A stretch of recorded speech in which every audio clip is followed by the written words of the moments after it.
जिला राजौरी आज एक दिलदोज सड़क हादसा पेश आया है। यहां एक कार को पेश आया हादसे में 3 अफराद की मौत हो गई। बताया जा रहा है कि जिले के समोट बुधल इलाके में यह सड़क हादसा पेश आया है। दुर्गाई पुल के नजदीक यह हादसा पेश आया है। एक ऑल्टो कार को हादसा पेश आया। ये गाड़ी एक खाई में गिर गई थी। हादसे के बाद राहत और बचाव का काम शुरू किया गया। इस हादसे में 3 अफराद जख्मी भी हो गए। जख्मियों को जीएमसी राजौरी मुंतकिल किया गया है।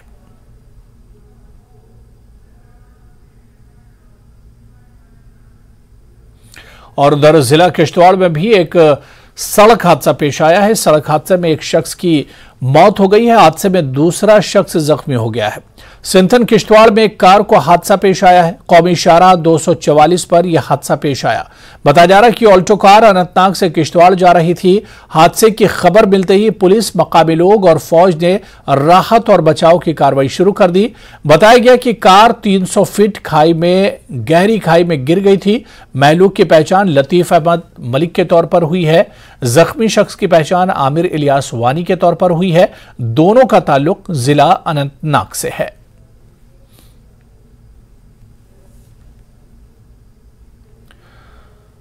जिला रामबन कैफेटेरिया मोड़ के पास भारी लैंडस्लाइड से जम्मू श्रीनगर कौमी शाहराह पर ट्रैफिक की नकलो हमल मुतासिर हो गई थी। इस बीच अब डीसी रामबन ने कहा है कि एक स्लाइड हो गई थी मगर अब मलबा हटाया गया है। डीसी के मुताबिक अब ट्रैफिक आहिस्ता आहिस्ता चल रहा है। वाज़ेह है कि स्लाइडिंग की वजह से ज़ेर तामीर टनल को काफी नुकसान पहुंचा। National highway authority of India की जानिब से फौरी जारी 4 लेन प्रोजेक्ट के टनल को भी भारी नुकसान पहुंचा है। इस टनल का फेज भारी मलबे और पत्थरों के जद में आया। ताहम किसी जानी नुकसान की कोई इत्तला नहीं है।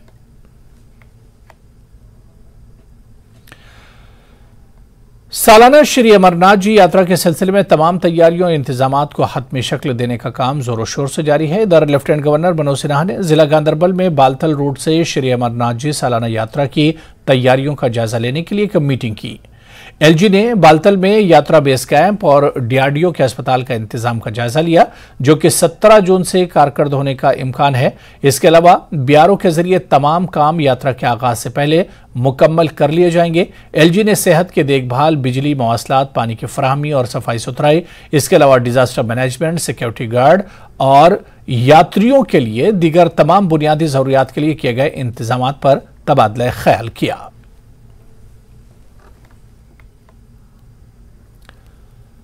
सीआरपीएफ के deputy inspector general DP Upadhyay ने कहा है कि सीआरपीएफ इस साल के अमरनाथ यात्रा के खुशगवार इनेकाद के लिए अपना रोल अदा करने में पूरी तरह से तैयार है। अनंतनाग में 40वीं बटालियन सीआरपीएफ की जानिब से वर्ल्ड ब्लड डोनर डे के सिलसिले में मुनक्किदा एक तकरीब में शिरकत के दौरान डीआईजी उपाध्याय ने कहा कि यात्रियों को बिना किसी खौफ खतर के यात्रा करनी चाहिए। निष्फिक्र होकर के, निश्चिंत होकर के, निडर होकर के यात्रा करें। सीआरपीएफ और भारत सरकार आपकी सेवा में सदैव तत्पर है। सीआरपीएफ भारत सरकार का एक सशस्त्र बल है और देश की जनता की रक्षा करना और उनकी सेवा करना इसका कार्य है, इसका धर्म है। और हम सब जानते हैं कि संसार में बहुत कम लोग रक्तदान करते हैं, जबकि रक्त की आवश्यकता सबको पड़ती है। उसी दिशा में आज विश्व रक्तदान दिवस है। सीआरपीएफ ने यह निर्णय लिया कि हम लोग यहाँ पे रक्तदान करेंगे, अधिक से अधिक लोग करेंगे ताकि यहाँ के अवाम की सेवा हो सके। जम्मू कश्मीर से आज़मीन हज की रवानगी का सिलसिला जारी है। जम्मू कश्मीर और लद्दाख के मुख्तलिफ हिस्सों के आज़मीन रोजाना बुनियादों पर रवाना किए जा रहे हैं। इस हवाले से हज हाउस श्रीनगर में तमाम जरूरी इंतजामात किए गए हैं। और चलिए सीधे श्रीनगर हज हाउस का रुख करेंगे, जहां से हमारे साथी रईस मागरे इस वक्त हमारे साथ जुड़े हुए। रईस, जम्मू कश्मीर के आज़मीन के रवानगी का सिलसिला लगातार जारी है। आज एक और काफिला श्रीनगर से जद्दा के लिए रवाना होगा। कितने बजे ये रवानगी होगी और इसके अलावा श्रीनगर हज हाउस में किस तरह का मंजर देखने को मिल रहा है? जी हाँ, बिल्कुल। अगर हम यहाँ पे देखें तो अभी यहाँ पे जो है वो खुशी का माहौल है और जो आज़मीन हज है वो तैयारी कर रहे हैं। सुबह जो 9 बजे यहाँ पे जिनका अराइवल हुआ था वो एयरपोर्ट के लिए निकल चुके हैं और उनकी फ़्लाइट जो है वो 3 बजे होगी। और दूसरा काफिला जो है वो 11 बज के 45 मिनट पे जो है उनकी अराइवल है और 7 बजे जो है उनकी फ़्लाइट है। 7 बजे वो जिद्दा के लिए रवाना होंगे। और यहाँ पे हम देख रहे हैं कि आज़मीन हज जो है उनमें एक अलग तरह का उत्साह पाया जा रहा है। यहाँ पे इंतजामात जो है वो अच्छे किए गए हैं और तमाम लोगों से जिनसे भी हमारी बात हुई वो काफ़ी खुश है। हमारे साथ है SP सिक्योरिटी हज हाउस श्रीनगर एजाज अहमद हमारे साथ है। उनसे और जानने की कोशिश करेंगे कि किस तरह के यहाँ पे अरेंजमेंट्स रखे गए हैं। जी, ये जो है यहाँ पे हमारा हज हाउस है, इसकी जो इंटरनल सिक्योरिटी है वो जम्मू कश्मीर पुलिस की सिक्योरिटी विंग देख रही है और जो बाहर का इंतजाम है वो डिस्ट्रिक्ट पुलिस श्रीनगर देख रहा है। यहाँ पे हमने जो इंटरनल सिस्टम है हमारे सिक्योरिटी का, हमने इसको 4 जोन्स में डिवाइड करके हुजाज किराम के लिए हमने इनकी सहूलियत के लिए हर जगह फ्रिस्किंग वगैरह का इंतजाम करके रखा है। और यहाँ पे जो अराइवल होता है 2 फ्लाइट्स का रूटीन मैटर में, एक 9 बजे होता है, दूसरे का 12 बजे होता है। और यहाँ से इनके जो होते हैं बैगेज स्कैनिंग, इनका पासपोर्ट, वीजा यहाँ पे चेक करके करेंसी के चीज यहाँ पे होता है। और यहाँ से जब ये फॉर्मेलिटीज कंप्लीट करके इनको हम एक कानवाई की सूरत में प्रोटेक्शन में, और उस कानवाई में हमारे एस्कॉर्ट लगे होते हैं, इंटरनल जो विद इन बसेस हमारे पेश होते हैं एस्कॉर्ट पर्सनल्स, इनको हम एयरपोर्ट रवाना करते हैं। अंदर और बाहर अगर हम सिक्योरिटी की बात करें तो किस तरह के अरेंजमेंट्स इस बार आपने अलग रखे हैं जैसे पिछले बार के मुकाबले? बाहर की बात करते हैं तो वो डिस्ट्रिक्ट पुलिस देखता है और यहाँ पे हर जगह पे पुलिस कंपोनेंट लगे हैं, पुलिस व्हीकल्स लगे हैं हाजियों की सहायता के लिए। किसी को भी कोई प्रॉब्लम होती है, अगर किसी को कुछ सामान रहता है, कोई चीज रहती है, उसके लिए हमारे पुलिस जो एस्कॉर्ट है वो उनको साथ जाते हैं और लाते हैं। और बाकी जो इनका अपने मोटर गाड़ी में आते हैं और हमारे यहाँ पे हैं जो हमारे होम गार्ड विंग है, उनके जो वॉलंटियर्स हैं, होम गार्ड के वॉलंटियर्स हमने उनको रखा है यहाँ पे इनकी सहायता के लिए। हमारे 50 इनके वॉलंटियर हैं, उनकी जो इनका इंचार्ज है हमारे मेरे साथ हैं DSP इशफाक आलम साहब, जो उनको देखते हैं। और ये सारा लगेज जब हाजी बाहर डिबोर्ड होता है उसका लगेज बराबर गाड़ी तक अंदर जितने भी सिक्योरिटी के मराहिल हैं उससे गुजरकर बिल्कुल उनको जो सामान है हमारे पास यहाँ पे ट्रालियां हैं, ट्रालियों में लेके हमारे जो वॉलंटियर हैं होम गार्ड के वो लेते हैं, हाजियों की सहायता के लिए उनको रखा है। जिस तरह से आपने देखा कि तमाम तरह की यहाँ पे जो है सिक्योरिटी अरेंजमेंट्स रखे गए हैं, हाजियों के सहूलियात के लिए हर मुमकिन यहाँ पे कोशिश की जा रही है। और इस बार जो है तमाम तरह की चीजें जो है वो अलग रखी गई है ताकि यहाँ पे आज़मीन हज को कोई प्रॉब्लम ना हो। और यही वजह है कि यहाँ पे जितने भी हाजियों से हमारी बात हुई वो इंतजामात से काफी मुतमईन है। जी बिल्कुल रईस, क्योंकि श्रीनगर हज हाउस की हम बात करें तो पूरी जम्मू कश्मीर के अलग अलग और दूर दराज आउटस्कर्ट्स के जो आज़मीन हज होते हैं वो एक दिन रवानगी से एक दिन पहले श्रीनगर हज हाउस में जमा होते हैं। तैयारियां यहां पर बहुत अच्छी की गई हैं। आज के अगर काफिले की बात करें, कितने आज़मीन हज आज के काफिले में शामिल होंगे जो जद्दा के लिए रवाना होंगे श्रीनगर से? जी हाँ, बिल्कुल 2 फ्लाइट्स आज यहाँ से जाएंगी जिनमें 320 और 320 640 आज़मीन हज जो है वो आज जिद्दा के लिए रवाना होंगे और आज जिद्दा पहुंचेंगे। और रोजाना इसी तरह का जो है ये सिलसिला जारी है। अगर हम इसी महीने की 7 तारीख से जो है वो आज़मीन हज लगातार इसी तरह जा रहे हैं। और हम यहाँ पे देख रहे हैं कि चाहे वो सिक्योरिटी के हवाले से इंतजामात हो या एडमिनिस्ट्रेशन की ओर से अच्छे इंतजामात किए गए हैं, क्योंकि पहले यहाँ पे देखा गया था कि यहाँ पे काफी भीड़ रहती थी। इस बार हासिल फ्री रखने के लिए तमाम चीजों को क्लोजली मॉनिटर किया जा रहा है ताकि जो आज़मीन हज है उनको कोई प्रॉब्लम ना हो। और यहाँ पे भी आप देख सकते हैं कि सीट्स का अरेंजमेंट रखा गया है, चेयर्स रखी गई है और धूप यहाँ पे हालांकि धूप है लेकिन साये में इनकी चेयर्स को रखा गया है। और यहाँ पे हम लगातार देख रहे हैं कि अच्छे से बैठने का इंतजाम है। और इसके साथ साथ अगर किसी हाजी को कोई भी क्वेरी होती है, कोई प्रॉब्लम होती है तो उसको यहाँ पे जो है यहाँ पे उसको ठीक किया जाता है। और इसके साथ साथ रिफ्रेशमेंट की अगर हम बात करें तो यहाँ पे इनको रिफ्रेशमेंट भी मिलता है, क्योंकि अभी इनको यहाँ पे थोड़ा सा वेट करना है। फिर ये यहाँ से जब जाएंगे तो 7 बजे इनकी फ्लाइट है।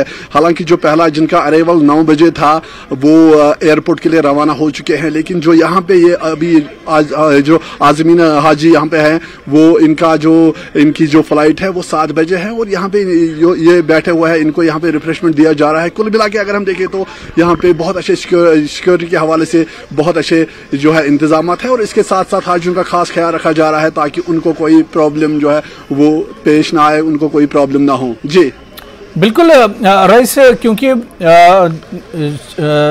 श्रीनगर हज हाउस की हम बात करते हैं और इससे पहले भी हमने देखा था कि इस बार जो इंतजामात किए गए हैं वो पिछले जो इंतजामात होते थे गुज़िश्ता सालों के मुकाबले में इस बार कुछ बेहतर किए गए हैं, क्योंकि इससे पहले हज हाउस में भी स्क्रीनिंग आज़मीन की होती थी, उनके डॉक्यूमेंट्स वेरीफाई होते थे और एयरपोर्ट जाने के बाद भी उन्हें काफ़ी परेशानियों का सामना करना पड़ता था, वहां पर भी इनकी स्क्रीनिंग होती थी। लेकिन इस बार क्या जो इंतजामात हैं वो कुछ मुख्तलिफ हैं? इस बार के इंतजामात से क्या जो आज़मीन है, उनके जो रिलेटिव हैं, जो रिश्तेदार हैं, क्या वो एक तरह से इत्तेफाक रखते हैं, वो मुतमईन हैं?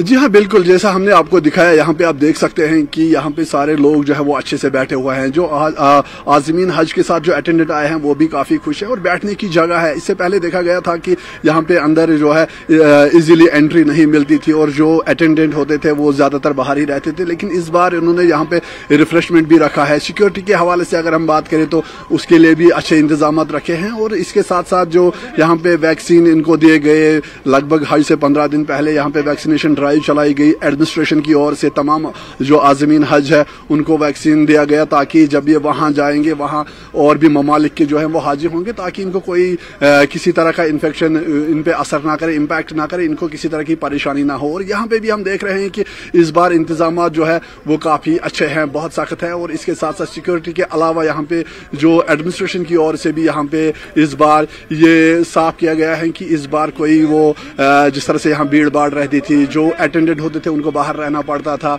और साथ ही साथ बहुत सारी दिक्कतें होती थी, रिफ्रेशमेंट नहीं होता था उस तरह जिस तरह से अभी रखा गया है।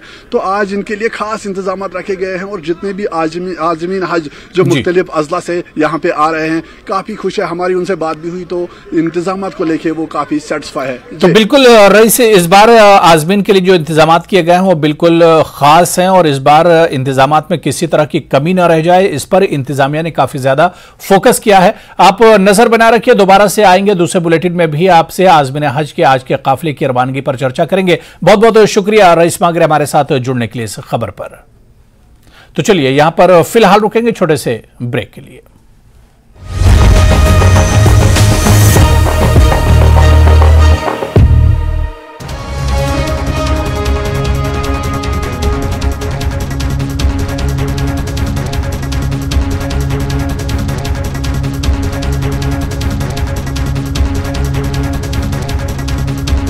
बैद्यनाथ कब्ज हर, पुरानी कब्ज, एसिडिटी व अन्य पेट की परेशानी में उपयोगी। कठुआ में पानी की पाइपलाइन से एक मरा हुआ सांप निकला, लोगों में आक्रोश, लोग गंदा पानी पीने को विवश। वडगाम और मागाम के आसपास के इलाकों में मेडिकल दुकानों का अचानक निरीक्षण, कानून का उल्लंघन करने पर 7 दुकानों को सील कर दिया गया। मागाम के drug control officer Peerzada Tasaduq Hussain के नेतृत्व में जांच की गई। टनमर्ग में हाईटेक पॉली ग्रीन हाउस में तरह तरह की सब्जियों के पौधे उगाए जा रहे हैं। किसानों और काश्तकारों के लिए फायदेमंद, विभाग की ओर से इस सुविधा से किसान काफी खुश। पुलिस नदी में पहली बार राफ्टिंग का ट्रायल, राफ्टिंग करने वाले लोगों में खुशी की लहर। इसके जरिए युवाओं के लिए रोजगार के अच्छे अवसर हासिल किए जा सकते हैं। श्रीनगर के युवाओं का एक समूह साइकिल से घाटी का भ्रमण कर रहा है। Jammu Kashmir mountain biking association के बैनर तले साइकिलिंग सदस्यों ने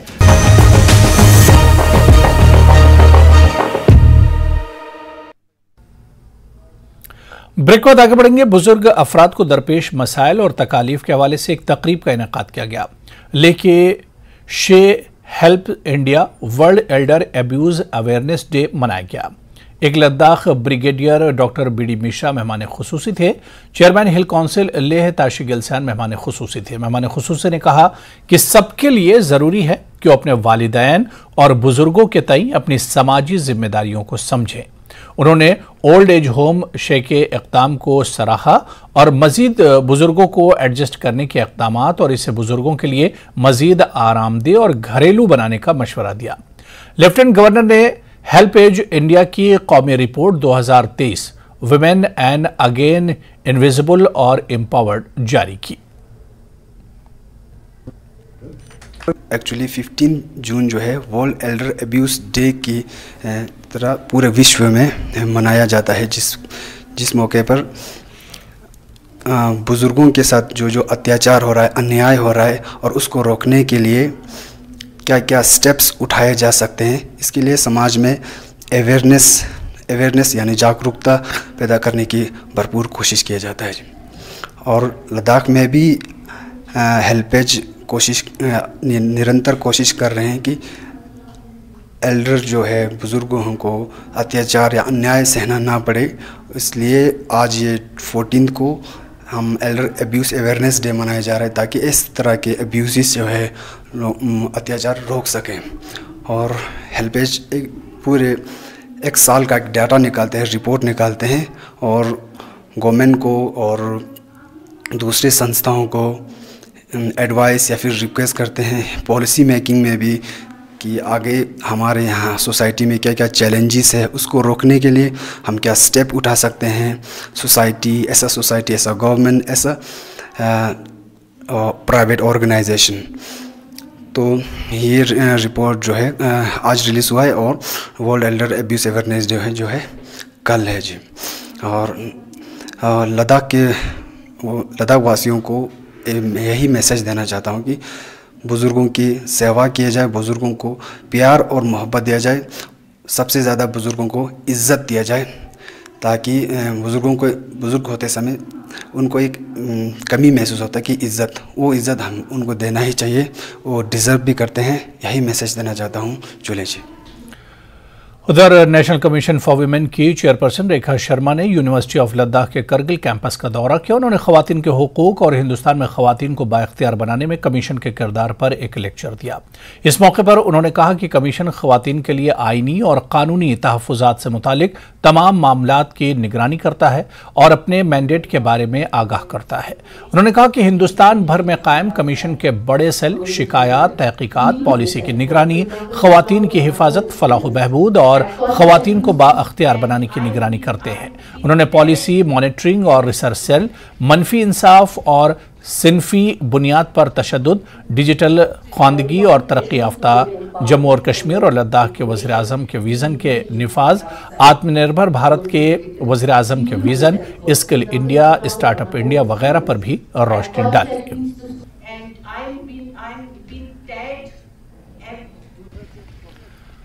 Ladakh Buddhist association youth wing की जानिब से प्रोफेसर समुंदविंग रंपोची के साथ एक इंटरेक्टिव सेशन का इनेकाद किया गया। LBA सदर थुपसान सिवांग की सरबराही में LBA मेंबरान, साबिक चीफ सेक्रेटरी सीफुनसिक और दीगर ने इसमें शिरकत की। इंटरेक्टिव सेशन के दौरान रंपोची ने शुरका के सवालात के जवाब भी दिए।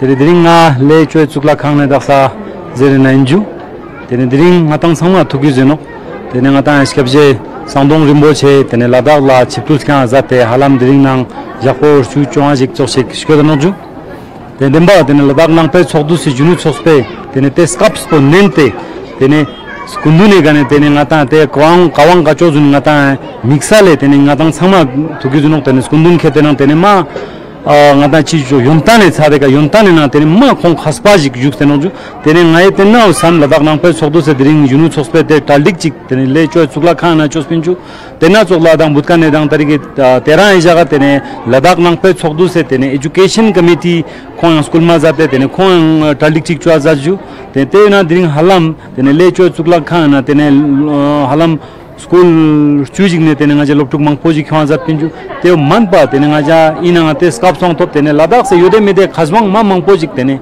ina ngaja skot jus pinju tene skot pasang dening te di digrimbo tene le cho chukla khana ma transpona ngempo dening ngaje juk 2000 pin sompa ngaje demba samdo rimbo che ngatang sangma thuki juno tene ko jikten gyagar man zambuli na tene kho yontan na den nang pe sitok sena ko kho japsi gangshan juduk tena fe deringaje te skaps ponente tene rimboche deringaje le chukla kha juspinju sangmala thujeche jule। आगे बढ़ेंगे। NC पीरपंचाल zone के सदर जावेद राणा ने तमाम stake holder से पीरपंचाल खित्ते में मंशियात और मंशियात के इस्तेमाल के खिलाफ इज्तिमाई जद्दोजहद करने की अपील की है। उन्होंने कहा कि यह तशवीशनाक मसला बन चुका है। वो एनसी के इजलास से खिताब कर रहे थे। मनकोट ब्लॉक के कारकुनान और ओहदेदारों ने खित्ते में मंशियात के मसले को उजागर किया। राणा ने इल्जाम लगाया कि नौजवानों के मुस्तकबिल को तबाह करने के लिए एक सोची समझी हिकमत अमली के तहत खित्ते में मंशियात की सप्लाई की जा रही है।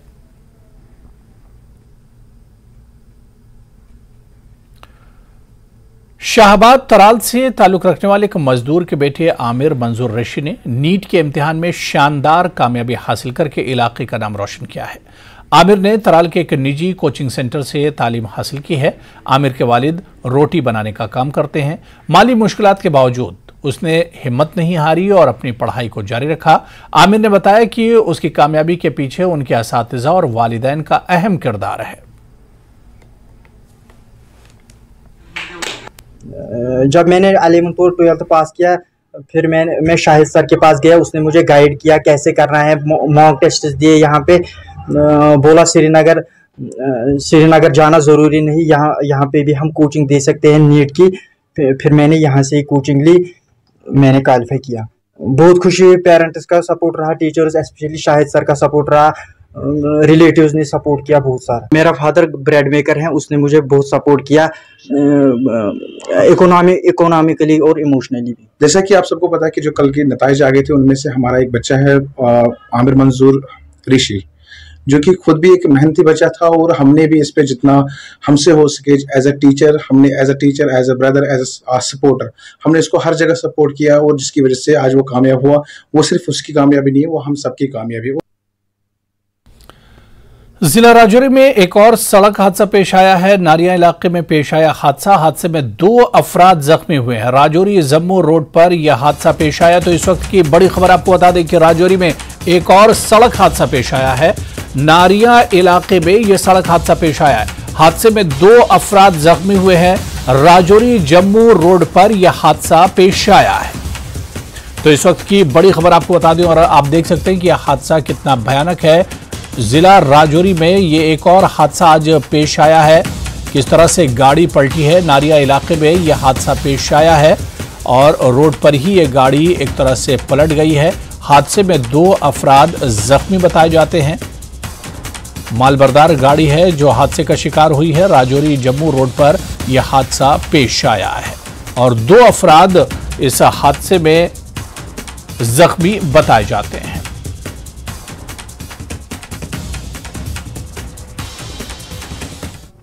बांडीपुरा के मलनगाम इलाके में पीएमजीएसवाई के तहत बनाई गई सड़क का एक वसी हिस्सा लैंडस्लाइडिंग की जद में आ गया। सूरत हाल का जायजा लेने के लिए डीसी बांडीपुरा डॉक्टर अवैस अहमद ने अफसरान और इलाके के डीडीसी मेंबर के हमरा इलाके का खुद दौरा किया।